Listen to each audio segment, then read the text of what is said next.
course, I'll never forget the day that I was down at the first professional engineering symposium of my life. And all of a sudden somebody comes out and they go over to the mic and they say, "Would Paul Terrell please go over to the door?" So I get up and walk over the door and they say, "You've got an emergency telephone call, you've got to go answer this phone," you know. So I go over to the telephone and I get on there and it's Kramer Electronics.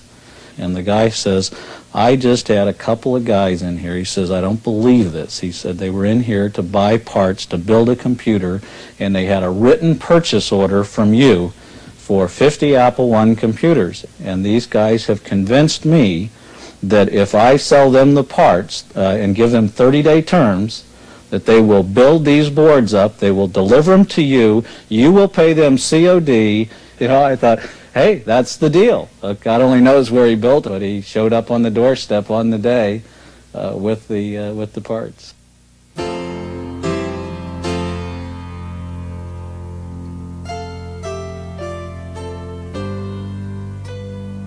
Remember how we started not so long ago. I wanted a computer my whole life. That was my big thing in life. But I could never get even near enough to actually toggle the switches and put my own program in. And all of a sudden I just realized, hey, microprocessors, all of a sudden it's affordable. I can actually build my own. And Steve went a little further. Steve saw it more as, you know, a product that you can actually deliver, sell, and someone else can use. Well, I remember driving down Highway 85, we're on the freeway, and Steve mentions, I got a name, Apple Computer.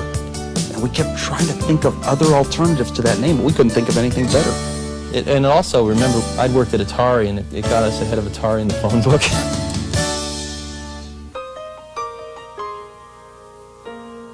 Remember, an Apple I was not particularly usable for too much, but it was so incredible to be able to have your own computer. It sort of said, when you buy a computer, you don't want a bunch of switches and lights to toggle stuff in binary. You want a keyboard to start typing, and you want a video display to display all the characters. It was sort of an embarkation point from the way computers have been going in these big steel boxes with switches and lights to a completely assembled computer on a single board that you could be using within a few hours after buying it.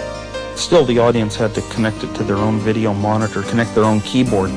Well, yeah, some people put them in these beautiful walnut cases, and some people put them in big metal boxes, and some people didn't put them in any boxes at all.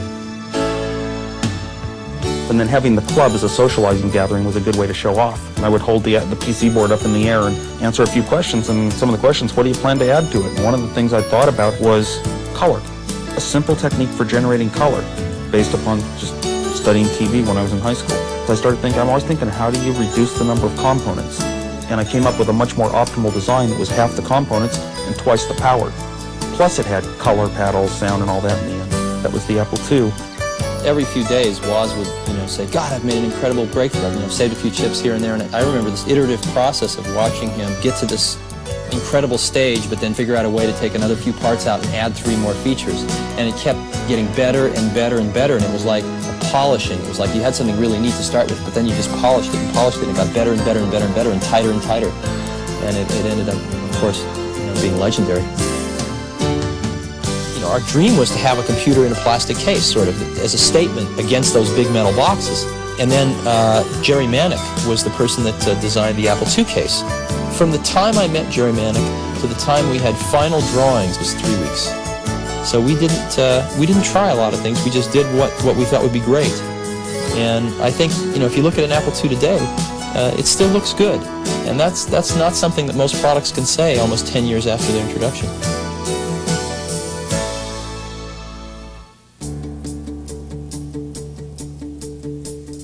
We started small. We started with nothing. 2 guys and $1,300. And because of that, we've had to depend very heavily on other people, the users, the dealers. And so we established a much better relationship with our dealers and our customers. And the dealers loved the Apple II. I mean, the dealers from the very beginning loved it because they could just sell this one box for the first time. They didn't, remember the early dealers used to have people in the back rooms assembling the kits for people that didn't want to assemble them themselves. And it was sort of a real hobby hangout. I had this retail store in 1975. We opened the Byte Shop, officially opened the doors. I remember Steve one day came by and said, this is insane. You have to build these things. That somebody should make an assembled computer and this thing would just grow so much faster. We've helped create an entrepreneurial computer programmer. You can sit at home, write a program, and hope to make $1 million off it, just the way a rock star could hope to cut a tape, make a record, and make $1 million off that. I remember the first day this real tall guy named Dan Filestra was walking through Banley 1, which was the only building we had at that time, and with this diskette saying, "This is going to be a revolution," you know. I said, "What's that?" He said, "Oh, we haven't got a name for it, but it's sort of a way to put rows and columns of numbers together. It's sort of like a visible calculator," you know, and that was what he was calling it at that time. And it would only work on one computer, the Apple II, because it was the only one of those personal computers that had enough memory. That was the first time that software sold hardware. So it was like the extra capability that existed in our product really made a lot of things possible for Apple and put Apple into the leading position. If you buy an Apple, you can get almost any type of program you want, regardless of what you want to do. There's games, there's hundreds of games. There's probably a dozen word processors, probably a dozen databases. It showed up in third world countries. It showed up at Standard Oil running their offshore oil platforms. It showed up in schools. You turn a 6-year-old loose with logo, and before you know it, by the time they're in the 2nd grade, they understand variables and many-sided polygons and the relationship between polygons and circles. And the curriculum says they aren't supposed to know that until they're in the 8th grade. There's just been a lot of people who've spent uncountable, enjoyable hours discovering, you know, all about computers and all about themselves, messing around with an Apple II. Every single step of the way, we knew that we were the leader. We knew why this product was the best one. It was totally obvious. We upgraded the system from cassettes to floppies, from integer basic to floating point basic to lowercase. So we went through many of those improvements, and we always had to remember a huge body of prior customers that were so important. We really care about the people that buy our products. You know, we care about those people out there. Ever since the beginning, we sort of considered them, you know, part of the Apple family.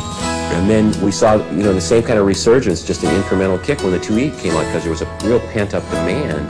It was obvious there was a pent-up demand for a better Apple II.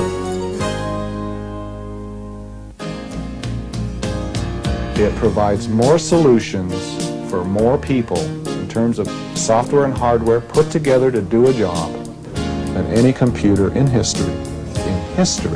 We shipped more Apple IIs in the first 4 years than all the computers ever in the history of man that had ever been shipped. There's a lot of resurgence of interest in the II. And what's really interesting is you read more and more articles and you see more and more quotes about the Apple II lasted forever. I think it all just stems from mostly Woz's perception of the universe, which is trying to make stuff really great and really simple. It's so neat, you know, it's so fun to see.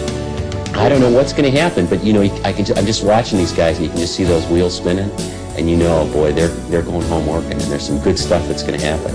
I mean, it's everything from, you know, the first piece of machinery that brought computing to people to the, you know, sort of two kids in garage make good.